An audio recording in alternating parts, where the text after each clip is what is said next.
Yeah. We don't even have to force talking because we're recording. Because I'm not starting. As I was saying before, yeah, it was. Yeah. what was I saying? Oh yeah, about the car podcast. So yeah, started off as basically, you know when we did the questions, and we were asking people to send questions. When it came out, someone replied to me that they sent a question and it wasn't aired. I was like, either we'll air it next time or This is the car one. we don't. Yeah. Yeah. Because each person messaged me and there was majority of the responses to that were just feedback. So I don't know if they read the first part of it and didn't read the rest or whatever. It was just feedback. It's like, oh yeah, nice. I'll listen to it. Or oh yeah.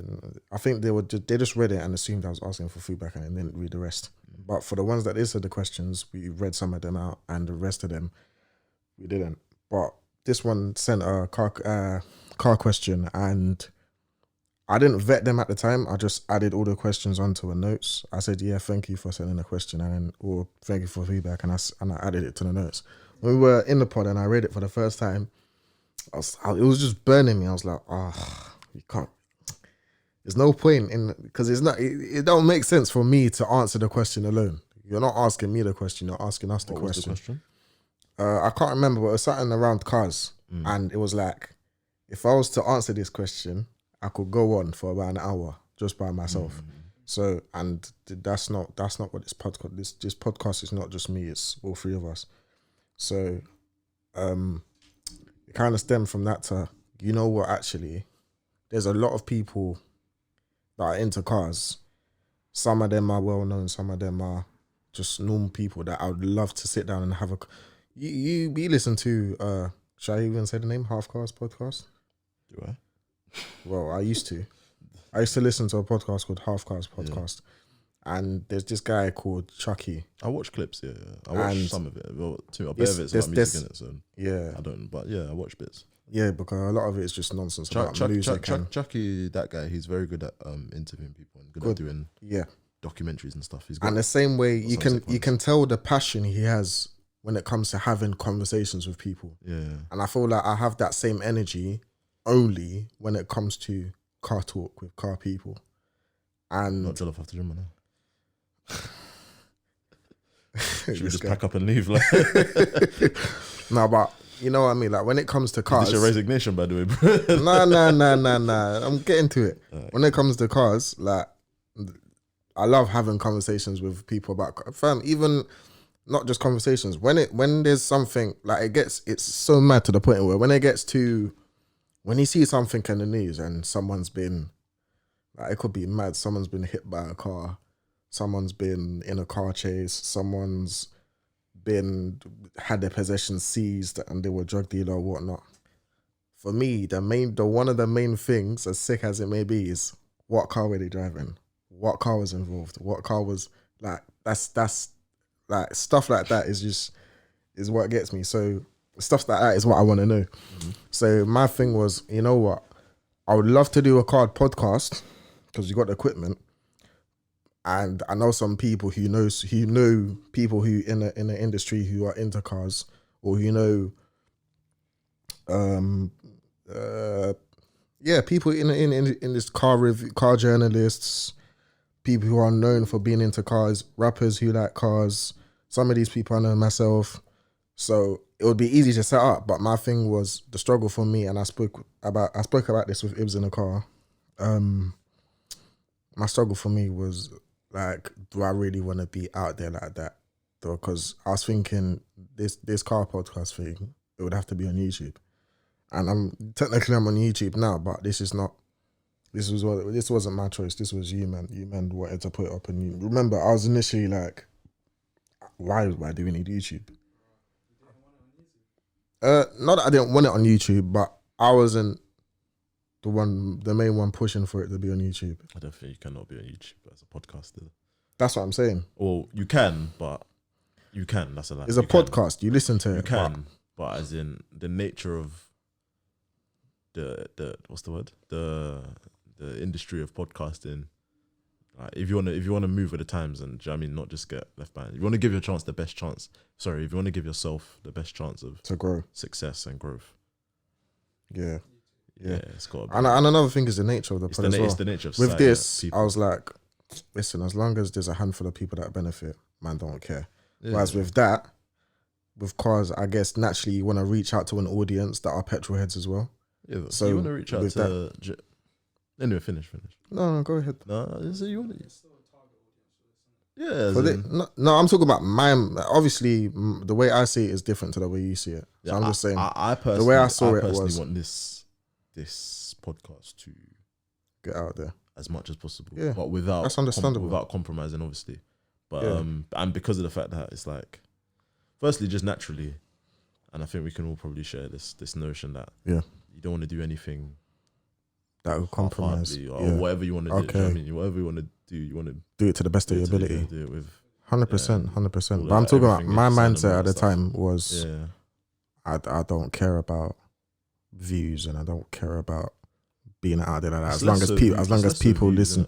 I know. I'm just saying my mindset at the time was at the time was like I don't care about being out there as long as people listen to it and listen. Even just 2 or 3 people, a handful of people benefit from it, and it can change the way. Because how many podcasts are out there where you see 3 young black men practicing to the best, trying to practice to the best of their ability, not showing off their sins out there, and always going back to the religion. How many? Like, we're constant as black men. We're always faced in constant stereotypes of, oh, he's black, so he must automatically have a past, and he must automatically be a reaver, and he must automatically be someone who's following a deen half-hearted. You know, the constant notions that people have about black people within, not say within Islam, because again, as I mentioned last week, Islam's not a racist religion, but within Muslim people. Wanted to kind of break those stereotypes, because you don't see it out there. Obviously, you have good podcasts you can listen to, freshly grounded and that, but they're not black. And not to say that that's a problem, but it's good to, it resonates more when you see people within your own generation who look like you, who are like you, who you know have faced similar things like you. Does that make sense? So yeah, like I was saying, where was I? Yeah, in regards to, so I waffled on about black men podcasts, black men being on podcasts, and not many podcasts being like ours. But basically how going back to what I was saying, the only reason why I haven't done it already is the car podcast thing is because I'm not someone who, with the YouTube thing, I'm someone that struggles when it comes to, I don't like the attention being on me, if that makes sense. I don't like attention. I'm not someone who likes attention. I'm not shy, but I'm not someone who seeks attention, and not even seeks attention, because that's not really, I'm not someone who, if the attention's on me, I feel uneasy, if that makes sense. It's not anxious. Could it be anxious? Could it be anxiety? I'm not sure. I don't think it's anxiety. I just not someone. I'm not someone. Doing it to diagnose you from. I don't know. I'm not someone who feels easy with the attention being on me. If it's on me, if there's a lot of attention on me, it's like, well, why is it on me? Why is this? What's the reason for this? Divert it somewhere else. Someone else deserves this attention, not me. But anyway, I don't know. I think I might be a bit. What? I don't mind attention. Nah, I do. But obviously, I think for the right reasons. I think I'm a natural. What's the word? Oh, I can be. You're a natural extrovert. No, I wouldn't even say I'm an extrovert. You know, would you say? Because you've seen me in different lights, I suppose, as well. I think I'm a bit of an entertainer. Like, it's a mix. I feel like. Or try to. Yeah, go on. I think we're never discussing that extrovert introvert thing. It's just a balance. I like fun. Do you know this? I like fun in it. I like. Do you know what I mean? I like fun in it. And sometimes I think what is about me, like, this is how, from my opinion, obviously it's gonna be biased, but I feel like I don't mind being the person that injects the fun to make it fun. You get what I mean? Okay. So take an easy example. The easiest example that will be relevant that you would have seen would be like camp, for example, with youth, like with the quizzes or whatever. Okay. I took it like I'll take it upon myself. The speaker man to make it not speaker man. The bonus. The host. Yeah, host. Yeah, like I don't mind. So like I'll host something and blah blah blah. Yeah, just because like I'd rather be the person on the stage making the say what I don't know. We're going to we're having a meeting. Yeah. I'd rather be the person on the stage making it fun than sitting the stage feeling bored. Do you get what I mean? No, but I don't mind somebody making it fun, and I'm happy to sit there as long as it's fun. But if it's boring, I'd rather. If it's boring, I'd walk out. Yeah, I wouldn't walk out. I'll go on the stage and make it fun. I guess that's the difference. That's the difference between me. Yeah. But saying that though, I won't say I'm someone who gets along. Might seem, I get along with people. I get along well with people. No one said anything, bro. No, because you know what it is. I've had conversations with people, and this podcast paints me in a negative light. And the thing is, well, I paint myself in a negative light on this podcast. But the thing you need to remember is, this podcast is what? This podcast is Mandem. Like this character that is here. Like this is one dimensional. There's three dimensions. This is one dimension. This is the dimension that is the dimension. This is the area of my character that is when I'm with the Mandem. When they're discussing topics that are like, what do you call it? Something talk. Controversial. Not controversial. Not necessarily all of the time, but trivial talk. Oh, deep. You know when you have like bar talk or whatever talk. Oh, like lad chat or whatever. Yeah, lad chat. This is just lad chat. Gisting. This is lad chat. And this is my character. Like I think I've said before, this is not the way I'll talk in a professional setting. Like, for example, you wouldn't use slang when you're talking. I want to come to a meeting just to see how Abdullah is like in a professional. I'm a different. That's what I'm saying. I'm a different. Observe it because I've never seen it. I'm a different person. It's the but same way. It must exist in it somewhere deep down. It's the same way. Deep down. It's the same way when you like. There's a time to be ruthless with someone, but you wouldn't bring that same ruthlessness when you come home to your wife. I hope not. Like there's different. Like there's that Triple H run pedigree. Yeah. Rock bottom as soon as she walks in. Anyway, to get to what I'm saying is there's a time and place for different things in it, and when I'm here, it's relaxed. I'm with the man there. I'm not thinking about, it's right mad as it may seem, I'm not thinking about who's on the other side of the camera with the mic. This is just three lads having a conversation. The only time where the mic comes into play is if I'm talking about something that may, if I continue going, it may become personal, because I'm not a personal person when it comes to you're not other people listen. Yeah, people listening. I'm not an open, but I'm open with my friends, even to an extent, but I'm not open like that. If I talk about, like I said before, if I talk about something personal, it's for the benefit of the people listening. And I've thought about it before I've spoken about it. And I'm a person that overthinks anyway. I do think you are the most personal of the three of us, though. What do you mean? So like, I feel like, do you know what I'd say? I'd say if anyone was watching and studying all three of us from the podcast, the person they probably have most of an insight, whether it's right or wrong, is probably you. So it might not be the actual you, but the person who probably comes across a more fluid of themselves. So that I feel like me and you mean the person they most resonate with? No, not resonate with. So like, for example, I think me and Ibs generally, and we'll leave Mams in it out of it. But of me and Ibs, I'd say mostly deliver our opinions and blah blah blah, but without giving too much of our own self with it. If you get what I'm trying to say, does that make sense? So like we're probably I think me and you are both opinionated. I'd say we're the two opinionated, bro, quote unquote, most opinionated people on it, in my opinion, in terms of polarizing, like proper, like this is the hill I'm gonna die on. Like I'm on this side, I'm on this camp. Like However, I feel like I tend to do it in a way that people probably don't feel like they would know me as much as they feel like they would know you. So I feel like people feel like they know your character more, or you know your personality more. But this is the thing, though. They know, man. This is the thing, though. Because I feel like I keep it. The conversations with people that I was saying as having, one of them even said they know me, but they haven't seen this side to me, and I was like, you don't know me because you haven't had you know me, but you know of me.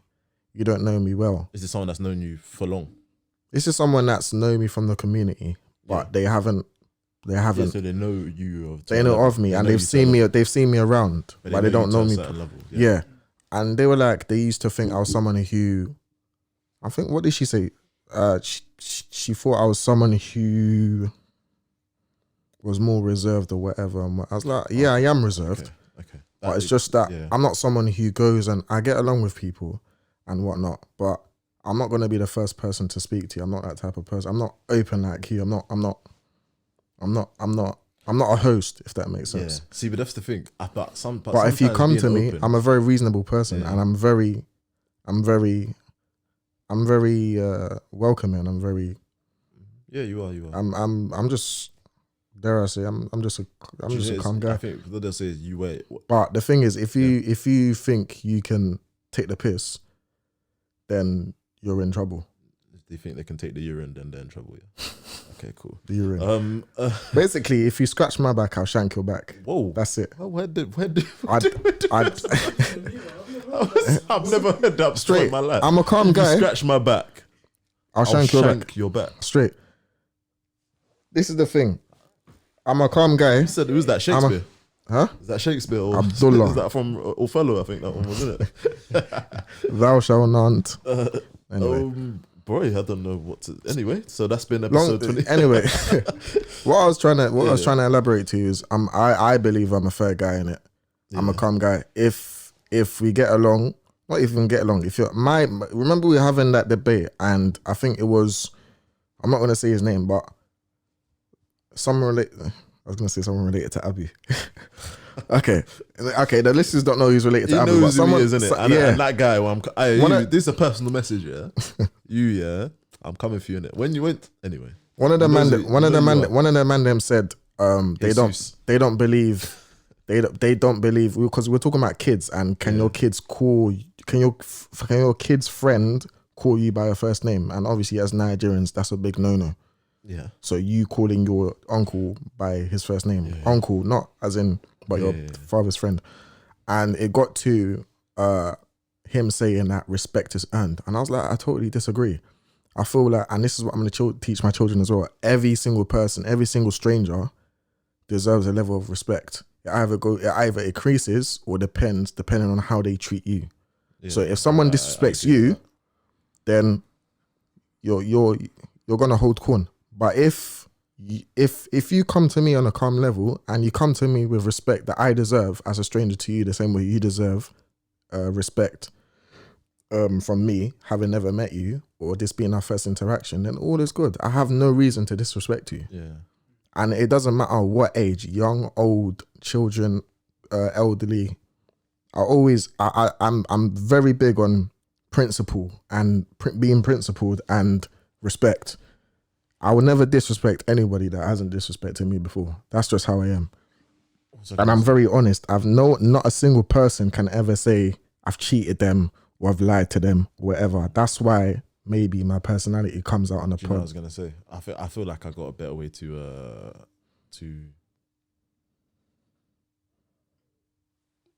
express it. You know, when the word goes out your head, a better way to express what I was trying to say. There's a better way to say that, but you know. And what it is articulate. I got a better way to articulate my point. It is, I think that whenever we talk about an issue or matter, you tend, or more so than me and Ibs probably, to speak from a place of, it's probably good. And it's not a criticism at all. You speak from a place of, you speak from a more personal place. So yeah, almost like, you know, when people say you wear your heart on your sleeve. So it's not really that you wear your heart on your sleeve and that you're so outwardly passionate and I thought you were gonna mention Aggie, bro. No, outwardly passionate. It's not even about the agginess. Just outwardly passionate about whatever you're talking about. But because you generally speak from a more personal place, or you draw your examples, or you draw your opinions or whatever from a more personal place, because that's the only way I can see it. Yeah, and I tend to be more. You can see it from back and analytical and a bit more cold. So that's probably why I come across generally. No, it is. I can do that, but it's natural instinct for me to think of it as how would I perceive this? And I'm a naturally. You can see it from cold person. Yeah. So even when I shouldn't be saying, but I'm quite a cold person, and a lot of people, people call it disingenuous. You know, a lot of people say that people that are quite sarcastic and people that are quite people that are really sarcastic, people that are quite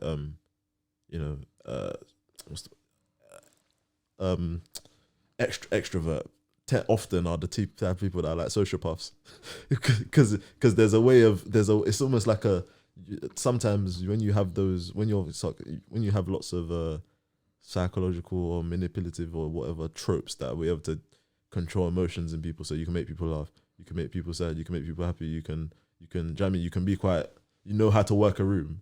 It kind of it's from that kind of sociopathic, or I guess sociopath is the extreme of it. That's the extreme of it. That's like the extreme sicko version of it. But it means that you can kind of often sit here, and that's probably why I'm able to do the whole devil's advocate thing. We need to get a new name for that as well, because I don't like calling it devil's advocate. Yeah. I know that's why I'm able to do the whole devil's advocate thing quite easily. Quite easily. It comes naturally to me because I don't tend to emotionally lay myself in any specific position. I can kind of. So it's like you find it easy to compartmentalize. Yeah, I can compartmentalize easily. It's like, so I can have the conversation and then be on this side, then be on that side, so to the point where. That's why you remember we've even had it where people even got to the point where people thought my opinions are not my opinions anymore, because they believe the character so much that it's like, bro, like that's not me. So like, for example, I'm not gonna name an example, but I've had full blown like passionate discussions with Abdullah on something where I completely agree with him. And but the thing is, the difference is, that's what I meant with you. So it's with you. With that, I didn't see an issue with that. It's not an issue. The only issue I saw with that, the only two issues I saw with that were, I felt like, not for my sake, for your sake, you should have maybe elaborated at the beginning or end of that, because you're forgetting. So there's two sides. It might be common sense to you that 2 sides of that, innit? So you must be seen this way, but not everybody. Common sense is not so common. And secondly, I forgot what I was gonna say. I was gonna say it quickly. Secondly, the second thing I had an issue with was, like, I had an issue. I don't know where the voice and issues are. Right? No, this was the only issue I had with that. The first one was more my thing of I care about how you're perceived. Second thing was, really care. All depends. The second thing was that I had an issue was, well, my thing was, my stance was just leave that, bruv, because, well, my stance at the time was just leave that. There's long having a conversation back and forth. Actually. No. Talking about what the thing of the D's advocate. Yeah. And my thing was, it's just endless idle talk. I was just but then again, I see where you're, because there's gonna be people that don't have the same view as us, and even though we both agree that D's advocate is what they might be thinking, if that makes sense. Yeah. So they might not agree, and you're trying to reason with them. Yeah, I don't think there's a point. I think you're trying to speak for them, basically. Speak for them for the sake of. If people don't, I think generally you're trying to put them in this conversation that we're having. Yeah, so if people don't feel like if people don't feel like a conversation is speaking to them, they're not gonna listen. So we're two black people and we want to go and speak, we want to listen to a talk about, I don't know, the civil rights movement in America. We are not gonna let two Jewish rabbis. We got two Jewish rabbis and we got Tosin and Tola, two Nigerians. You're more likely going to listen to the two Nigerians because the fact that they're speaking to you. So like, and you can resonate more. You can resonate and blah blah blah blah blah. So as soon as you see two people that you think don't resonate, or you hear no resonation to yourself, or no sense of empathy with your whatever, you're not gonna listen to it because it doesn't appeal to you. So yeah. And I think, and if we're thinking about why we started, I guess we're kind of repeating something we said before. But we're thinking about why we started the podcast, so people can see from my experiences. Yeah. So I'm not like as much. Alhamdulillah, if people are like that are listening or whatever. But when I'm thinking of my target, the main people on the dawah thing, it's like I'm not here to like, as in there's no, if you're learned or whatever, or you're proper, do you know what I mean, on it, much like top ranks, or striving for it. There's less benefit you can take from this. There's less benefit you can take from this podcast. It's just reality, innit? You're better off going listening to Durus on various. I wouldn't say that it's not worth listening, because there's listening, but as in terms of, so for you, that's where. So I think this podcast, in all senses, can be educational. And it can be entertaining, because it's going to be more entertaining for some and more educational for some. Yes, so but it's going to be more entertaining for those people that you're mentioning. Yeah. So. But then again, there's still a small benefit that could take somewhere, because experience is I'm not going to say it's the best teacher, is it? Because when it comes to the religion, it's not the best teacher. It can be the most effective teacher. Yes. So there's no point. I think it's what I was saying to Abu about the ears that he was listening, or not he was speaking. I totally understood what you were saying when you said that. So but anyway, the whole speaking from a point of view that's not mine, blah blah blah. I think, do you know this? I feel like there's a place for everything in it. So there's a place for wearing your heart on your sleeve, being emotional. There's a place for cold analytics. There's a place for sympathy. There's a place for being non-sympathetic, as Abu was saying when he was here. There's just a place for everything in it. So I feel like you can't get too, You can't get too pressed about either one, because variety is the spice of life and all that good stuff in it. I don't think I've been pressed on a pod. No, not you. I'm talking about people listening. Shouldn't be too pressed on either and anything, because like what? Anyway, yeah. Like what? You don't want to just having 4 of the same thing, or 3 now with the same thing pumping into your ears every week. It's not. I don't think it's healthy, and that's not how your mind develops. Do you know what I mean? You need to experience new points of view, new perspectives, and that's how you get a greater perspective overall, and that's how you get a good understanding of things. So you can have knowledge of something, but until you're able to apply it and use it in real life, it's not really a good understanding, in my opinion, anyway. Yeah. Basically, going back to the car podcast, the reason why, so we got the questions, and I was like, right, this is something I really want to do, but this is not the podcast for it. Let me not make one of my own. And there's a couple car podcasts out there that I like, that, to be honest, I got inspired from, but I wanted to make something that is not out there. So I wanted to add couple questions that can resonate more with people, like, for example, because I get told this a lot, actually, from where I speak of my experience of saving for the C63, and then instead of buying that when I eventually saved it, invest in it instead. And that's how I ended up starting my business ventures. And like I said, I've heard a lot of I've heard people tell me, raw, this resonates with me so much, because this is how I started my business, and this is how I know other people have done it as well. And I've also seen it myself from listening to these car podcasts that I'm talking about, where people have said, initially I wanted to buy something I desired as a petrol head, but I then invested that money, and I was speaking to this with Ahmed about the other day, actually. It's actually motivated us, because people have motivations. They have, I want to buy a house, I want to buy this, but often with like-minded people like me, they have cars to motivate them to want to do better in life. And so, I wanted to kind of start a podcast to just have conversations just about cars with people, like-minded people, because you have the Jeremy Clarksons, you have the Richard Hammonds, you have the James Mays, you have there's a DJ I know that is into cars. Further back. Oh, there's a DJ that I know is heavily into cars. He's all over the YouTube. There's a couple YouTubers that I can have access to. All of these people are people that I would love to just sit down and have conversations about, just to do with cars and their life and how cars, because obviously, like I was saying before, cars are a part of my life a huge part of my life. But for me, for example, it's not everything. There are people that idolize cars. Like, they will jump into a burning building to save their car. I've got Islam. Like, there's nothing that would be worth it more than there's nothing that would be worth it compared to my religion, if that makes sense. Whereas there's people that idolize cars, there's people that worship their cars and whatnot. So yeah, long story short, yeah, I might do it, I might not. I might start a car podcast, I might not. You have to do it now. What's it called? All right. So obviously, if you're listening, do you even do an intro? No, we'll do it at the end and I'll clip it. Okay.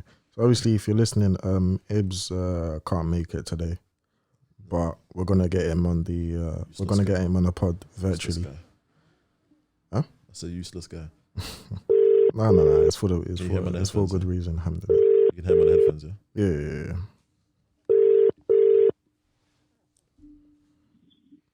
Yo, assalamu alaikum. You're live on the Jollof after Jummah podcast. Please don't swear. Yeah. What are you saying? Are you able to talk? Yeah. Give me about 5 minutes. I'll call back. Inshallah. Call back my phone when you're ready. Yeah. Alright, cool. Yeah, I'll call back inshallah. Yeah. Alright, cool. Alright. Oh, that's awkward. So I want to do the intro. Yeah. Assalamu alaikum, guys. You're now locked into the Jollof After Jummah podcast. This is episode 26 with myself, Ibs. Assalamu alaikum. Myself, Abdullah. Yeah, assalamu alaikum. It's Abdulmalik. I'm not happy though. I'm not happy with him, but Very much. we move. Listen, it's for a good cause. It's family. It's for a good cause. Alhamdulillah. Big things happening. Yeah, man. Alright, family. I'm not gonna lie. Yeah, speaking, you know that I'm not gonna lie. See the oxtail buns, yeah. Yeah. Mine is slightly addicted, you know. Because you know what it is, yeah. What? Man's slightly addicted now, you know. It's a problem. I've just grabbed some today as I left in it. Garlic butter buns stuffed with slow cooked let him braised talk. oxtail and mozzarella cheese. Oh yeah. What was it? Go on, Ibs. No, I said I just grabbed some now in it as I left, so I'm gonna have to try them and see in it. What was it called? What was I gonna say? Yeah, because we ain't got time anyway. I just wanted to get one quick thing while you was here, just so you know, so you can feel a part of a part of the podcast that you're actually meant to be a part of, but I'm not a part of right now. I'm joking. And it was basically, you see, Dola, yeah, when you was talking, I haven't told you what I'm about to say. When you was talking about, obviously the fact that it's nice having, or it's good to have a black source of, you know, Islamic content, etc., etc. The listeners would have already heard it, but that's what Abdullah was talking about, yeah. And I was thinking, like, you know, the whole Dola was mentioning the assumption that when it comes to black people or black Muslims, or black Muslims particularly, especially with the men, that there's an assumption that, you know, they must have been a revert, they reverted in jail, they had like a dodgy past or whatever, yeah. And I was thinking, see that the whole must have had a past thing, yeah? Is that just a boy thing? Do you think it's just a man thing? And if it's just a man thing, why? Where does this come from? Where does this notion come from? You know what? That every black brother's just got some mad past. If you're any black brother, that's once good. his response, I'll go into how it affects sisters, because I think it does affect sisters, but not in that way. I think they get affected when it comes to how they're treated, marriage. I think black Muslim women can sort of be affected in the same way non-Muslim women can be affected. Non-Muslim black women can be affected in society in general, i.e. seen as non-human, not being treated the same way as everyone else. I'm talking about by Muslims. Okay. Does that make sense? Let's do yours first. What's the link? Like, how does that happen? Do you think? Doing to me or Ibs? Yeah, you. We'll do you first. I don't know. I'm not a black Muslim woman. So you think it affects but them? I see it. Yeah. How? But I don't actually know what you're talking about. Okay, so for example, when it comes to marriage, I feel that it does happen where black sister gets married to a non-black Muslim, but I feel like there's the level of struggle for a black Muslim man when it comes to his options is way more severe for a black Muslim woman. So wait, hold on. So a black Muslim, I'm not gonna lie, I don't. So a black Muslim. I feel like the option pool is way, because as black for men, a woman, for a black Muslim woman or black Muslim man. Black Muslim woman. As comparing yeah. a black Muslim woman to Yeah, a but black that's black Muslim women in general. You're right. It is. And that's for other reasons. There's for that one. There's some of the reasons I think are, what's the word? I don't know, do I want to get into this? Yeah, let's get into it. Why not? Well, I think some of the reasons are a man will tell you, or this is all my opinion, but a man will tell you that black women have less or appear to have less options because they just decided that they don't want to like any other man apart from black men. Yeah. I'm saying this is not my opinion, but this is just the cold-hearted response to that. Yeah. And then a black woman response to that will probably be the reason that I have less options is because I'm loyal to black men, and black men just wanna this is the narrative anyway, and that black men are happy to go for anyone, but we tend to want to keep it within our community and stay with black men. So it causes a disbalance because there's more of us already, so there's less options for us with black men. But then the black men that are there are happy to go for non-black women. But then we are quote unquote loyal, or that type of wording, which means that creates a further disparity, because even though there was more of us in the first place, if a lot of you are going outside the community, there's even less of us, and we're in a bit of a pickle. So that's like the narrative in it. But then there's deeper things within that. I don't know, like. You know what I was thinking of? I didn't even think specifically of the Muslim thing. I was gonna even ask you to cut it out. We've kind of gone out of the Muslim thing now. Yeah, it's fine anyway. Should we cut it out? No. Because I don't want to speak on something I'm not, because I'm not a black Muslim woman. But so this is the first thing I've ever asked for anything to be cut out, because this is something that's quite sensitive, and it's something that I don't think you said anything that was sensitive though. I know, no, but it's not something I've experienced or have knowledge on. Yeah, but we see it in the community though. Yeah, because so when I spoke about the black, because I was just thinking of one. I think what you think you I was thinking of the most recent example, which was a couple of years ago, and a sister went to a certain mosque that was predominantly by people who are not black, and a sister was there. She's probably the only sister there that was black out of probably. It was a big mosque, so it's probably 50, 60 sisters. Yeah. And there was a function going on. There was I don't know if it was a class or something, and she had a kid with a buggy. Mm-hmm. She got turned away because she needed a place to store a buggy. And then I noticed that this is a mosque. And then somebody else, there were two other sisters that came straight away. Their buggies got taken in straight away after they turned the sister away. Probably 10 minutes after they turned the sister away, saying there's no more space for her buggies. But that's just blatant racism, though. Yeah, that's what I'm talking about. What other thing would I be talking about when it comes to black sisters compared to? Oh no, see, that's a different conversation. That's this is what I was talking about. Okay. I wasn't talking about. I guess because that just seems like just a different topic. Yeah, what I thought you was talking about led me on to a different topic. Oh, okay. Which we might as well. But it's not something I really want to elaborate on, because I feel like in order to go deeper into that, you need someone who's actually been through it. I don't want to, because I feel like this is what I'm afraid of. I'm afraid. No, but it's a different level for black women. I feel, because you're forgetting the only thing.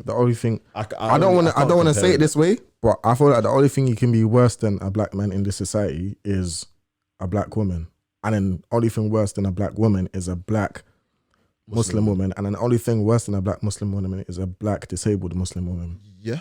I don't disagree. Even hearing it come out of mouth is just it's mad. I don't even want to say it, but it's the truth. I don't disagree with that, to be honest. Yeah, I don't disagree with that, because it's harder to be a woman than a man, and it's harder to be a Muslim than anything else. So when you combine the two, it's maths in it.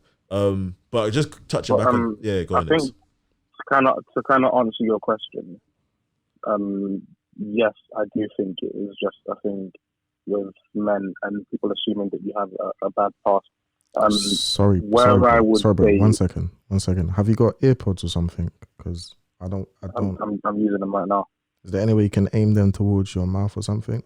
That's it. No, as in turn them around so that the listeners can hear you. Right, it's muffled. Yeah, but it's phone in it. It's what it is, isn't it? All right. Do what you can, inshallah. If you can't, let's continue. Is this better? Can you hear me? That's a bit better, yeah. Is this better? Yeah, just carry on. I think it's alright. It's phone in it. We'll go ahead. We'll work with that, inshallah. Yeah, what I was saying was where I feel like it affects women more is I feel like people kind of assume that there's always a man involved.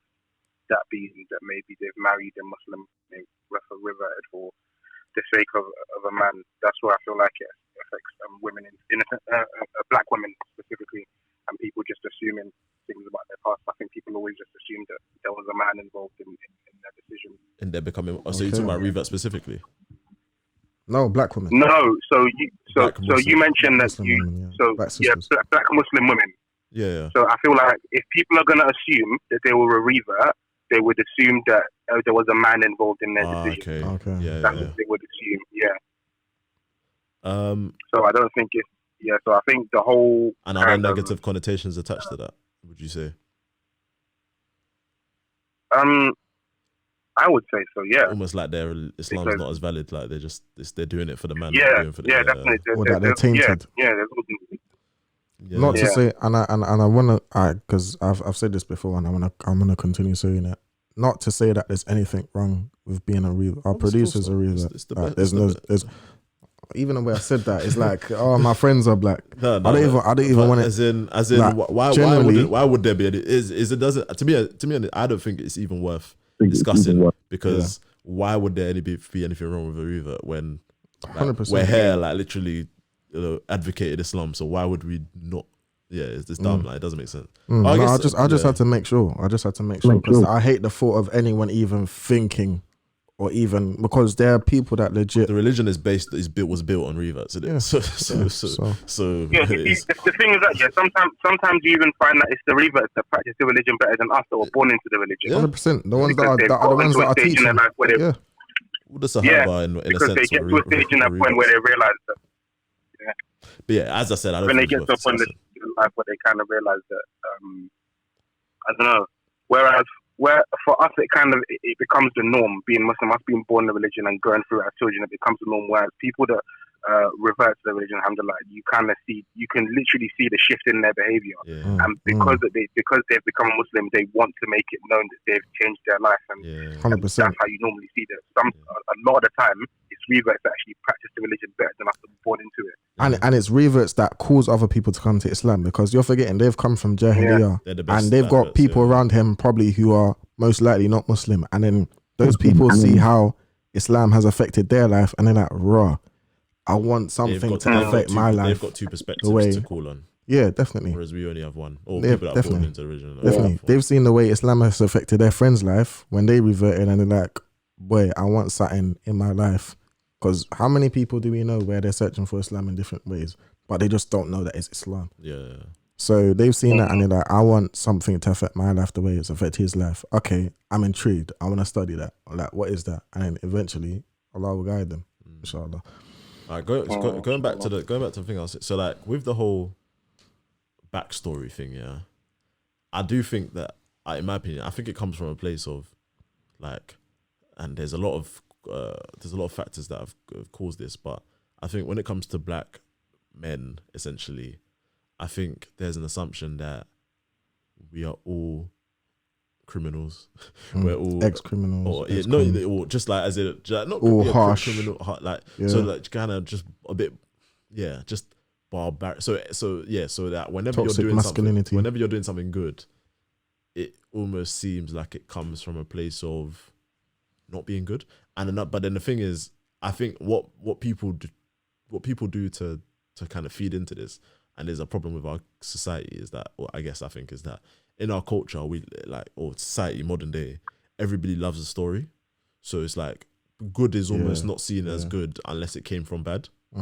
So and it's glorified, and so like everybody wants a sub story. Rags to remember riches. when I put I don't know if it was in this chat or another chat where I put there was like a couple of people, like a rapper or whatever. I might have mentioned on the podcast before. And then they were Yeah, I think I've said this at that point a bit. Whatever. This is the podcast where we talked about glorifying sins. Glorifying sins. Yeah. So it's like because people feed into that narrative, and people do it themselves. So like people like, and this is why I hesitate to, and I don't really like talking about, but you know, obviously I've done this before, but because it's like it's not necessary because but almost by saying that, it's like by caveating your good with bad, it's almost putting an unhealthy relationship between, so good and bad are opposites, yeah, but it's almost like good and bad are becoming not bad opposites, but becoming one is becoming a means to the other. So bad is a means to good.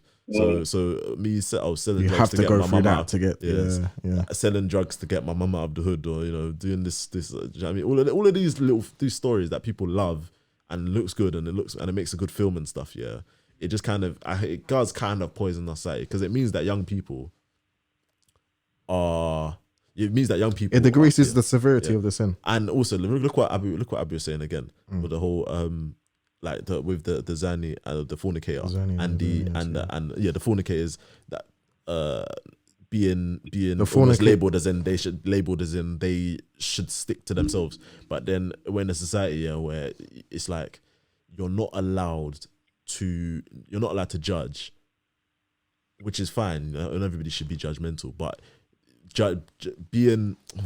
people are putting more value on not being judgmental or not having an opinion on someone based on something or on the things that somebody has done than actually upholding what's good. So now you look like a weirdo for saying, if you used to I don't know, I don't want a husband that, you know, used to sell drugs or something, then or used to do crime, even if he's good now. But then what you're more likely to get is people jumping out and saying, no, but you can't judge him on his past. Why, blah, blah, blah, blah, blah. And it's like, and to the point where it's almost like those people are more coveted than the ones who are just plugging away doing good all the time. And it's on all walks of society. When you're in school, who gets more attention, the bad kids or the good kids? The bad kids. I don't know. It's our society is just like that, where the bad is just. People are just drawn to bad and the good, and I think it comes through when going back to the question about, you know, everybody, anyone who's black or whatever doing good having a story, is because of, in our society, it's like when you see the natural assumption of black being bad combined with black being good, okay, so it must have come from bad. And then the second thing is that the people who are probably on the screen a lot of the time, or a lot in your face a lot of the time, are glorifying the bad they used to do, or keep reminding you of the bad they used to do, which I think we're guilty of. So if you look at, you know, things that we're guilty of ourselves as a society, I think it's probably one thing as well. So when the most prominent black figures you could probably think of in our religion, prominent in terms of media culture, black people, a lot of the time, not all of them, of course, a lot of the time, and alhamdulillah, I think maybe this is shifting, but a lot of the time there is that type of story behind them when you think of it. And it's what a lot of them kind of preach off. Yeah. Not preach, but it's there in it. I'm not, this is not a slight on all of those people. I see what you mean. Do you get what I mean? It's like, do you know what I mean? It's that story is pumped out so much, and the story it's what is the most famous, or what gets the most attention. That do you think that I there don't needs blame to people be, for thinking that. Do you think that there needs to be more prominent black Muslims in the media, in the light, that have a level of fame that haven't been through, that were just born Muslim, 100%, or that just reverted with no substantial past? So, see, they were just the average Joe. Yeah. For example, if O was to become somebody that was known for their work, and you never heard anything of him, no criminal record, this guy used to do 100%. So like, I don't like, for this podcast, for example, I would hate for the narrative of this podcast eventually to become three brothers that, you know, and this, I can imagine if somebody wanted to sell this podcast, let's say you wanted to bring it to, I don't know, BBC or something, I can imagine that the way they would package it would be, these three brothers have come from struggle, you know, they've come from they've left their various activities behind, and they've come from selling contraband in school. That's the type of narrative because that's what will sell in it, and that's what people will be drawn to. But definitely. I would hate for that to become the narrative of this podcast, because it's not genuine. Like, fair enough, I haven't been an angel, but it's like, no one's been no one's been we're not all angels. But what I will say is that I'm happy to stand up and say I haven't done any madness in my life that is like that. Do you know what I mean? That I haven't done it. I haven't got any mad stories or big crimes. I probably the biggest crime of the Xbox with my brethren. That's probably the worst thing, and that was just school messing about. There's no madness that I've done, and I'm happy to say I ain't sold drugs. I ain't stabbed anyone. I didn't. You know what I mean? I've never sold drugs in my life. I didn't. I didn't. Regardless of what people say, avoiding zina before getting married. I'm happy to report that that was all the stuff was there, and that should be the narrative in it. But instead, it's more people still talking about the things they used to. I think. Let's take. I hate to say it, but let's take Islam aside. I think part of this onus to blame is on us, because if you know the amount of people that they've seen me with some kind of, they've seen a car I'm driving and they're like, okay, this guy's got money, and they automatically assume. That's why I hate it whenever someone suggests that man's done something illegal to attain, because not only does it take value away from how hard I've worked to have what I have, which I don't really care about, because again, that's down to perception. If you perceive me to get this whatever, okay, cool. But it's the fact that you see this as, okay, he seems to be successful. That means automatically, okay, because he's a black man, he's gone by illegal means to get it. So that's why I always hate it when man say, oh, what, sell drugs, fraud. And that's why I always get somewhat disgruntled when you man mention Swindon. Swindon. That's a throwback. That's why I always get disgruntled somewhat when you man mentioned selling drugs. Yeah. I'm not disgruntled, but it's like a joke that I'm tired of sometimes. Oh yeah, when you man mention, okay, you sold drugs, because let me just. I know it's not malicious from you, but I know that certain people will take it and think, okay, there's always something to a joke. What I'll add though is that anytime, I don't know, I can only speak for myself, not Ibs. Anytime we've mentioned selling drugs here, it's not to do with your mashallah success. It's to do with your mannerisms. I'm not successful. Okay. It's not to do with what you have. It's to do with your mannerisms still. Mannerisms. Yeah, but you're forgetting. It's not that. I don't see your cars. I don't say you had a car. I won't say, oh, your car, drug dealer. It's not that. It's the way you walk in the room. Okay. It's a drug dealer.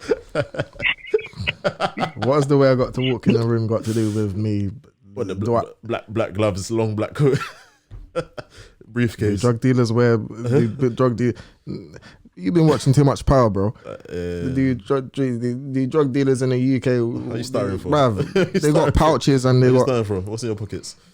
I'm joking. This guy. You said he started the joke, and I just made the same trick. I'm sorry. I'll stop. Yeah, but to be fair, we did stop. To be fair. Yeah, Ibs got you. No, you did. Yeah. Hold on. Can you hear me? Yeah.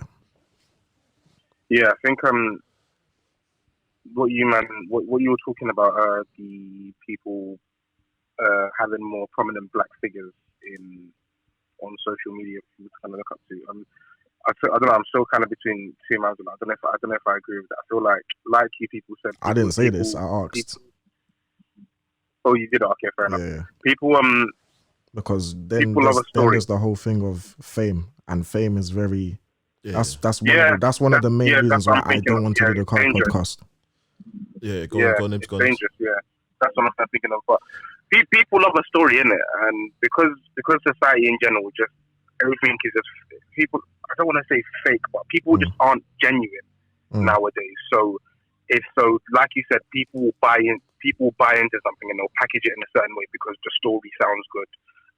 For example, look at what's his name? Look at Rashford.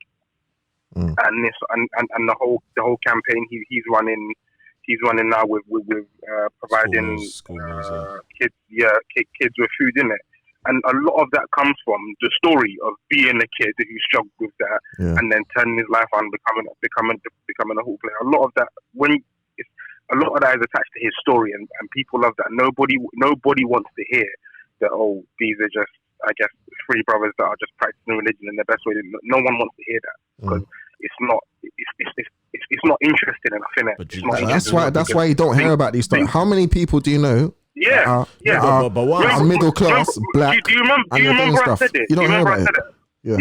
But do you remember I said it a couple of weeks ago on the pod? I was like, I feel like there's like a sect of Muslims who just practice their religion, don't do anything mad, and just mind their own business. But the media don't focus on those kind of things because it's not interesting. But the only type of Muslims the things you'll see in the media of Muslims will be either terrorism or just things basically practicing the religion in the wrong way and struggling to still be and that's if they don't if they don't demonize you. Yeah, like the way they did to the brother Musa. But I think what to combat that though, if you're thinking like solution wise though, and obviously we need to wrap up.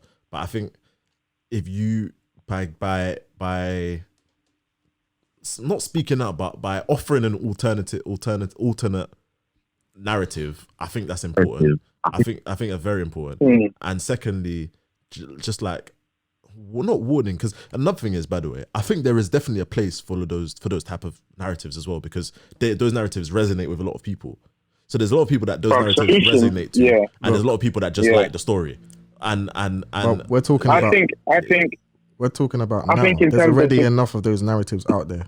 Yeah, exactly. So we're talking about a solution. I think we need to pump out alternate narratives, which be people with the alternate narrative. I'm not saying that everybody who's not on that should make an Instagram account and tell everybody about how they've been good their whole lives. That's not what I'm saying. But what I'm saying is that what we need to do is just be open and a bit more proud, because the nature of the generation or whatever that's coming up, and our generation, the generations younger than us, is that people like to have role models are more important nowadays than I think maybe they were 50 years ago. And I think and where those role models are going to be in places that are going to be in a bit of the public light. So I'm not saying that people need to I'm not saying that people need to like I said, make an Instagram account and shout from the rooftops that I've been a good boy. But what people need to do is they need to be open and proud and open about the merits and the fact that they've been good, or they haven't had to go through being bad to be good. I agree mostly. They've been able to be good, and there's a story to being good. I agree mostly with what you said, but I would say, to answer your question, I think the answer to answer your question, I think it will come down to just being elite, being the best in your field. Obviously, it's in our religion to excel and be give it your all and do everything to the best of your ability. Yeah. So whatever you do it to the best of your ability. If it comes with traction, if it comes with fame, cool. It's not about the fame though. But if somebody asks you, for example, but if someone asks you, because starting it, for example, but if someone asks you, but you can do that. But if you're doing that on a mountain somewhere nobody knows, then you haven't influenced people. Yeah, but so it's what not, I was going to get to. What I was going to get to. What I was going to get to isn't a solution, in my opinion. What I was going to get to is, I didn't say seclude yourself, but what I was going to get to was fair enough. Yeah. Talk, because you mentioned about being open and being proud about your good, right? Because there's one thing being proud about your good, but how are they going to know? You're going to explain it to them, or you're going to talk about it, and talk about it, but talk about the merits of it.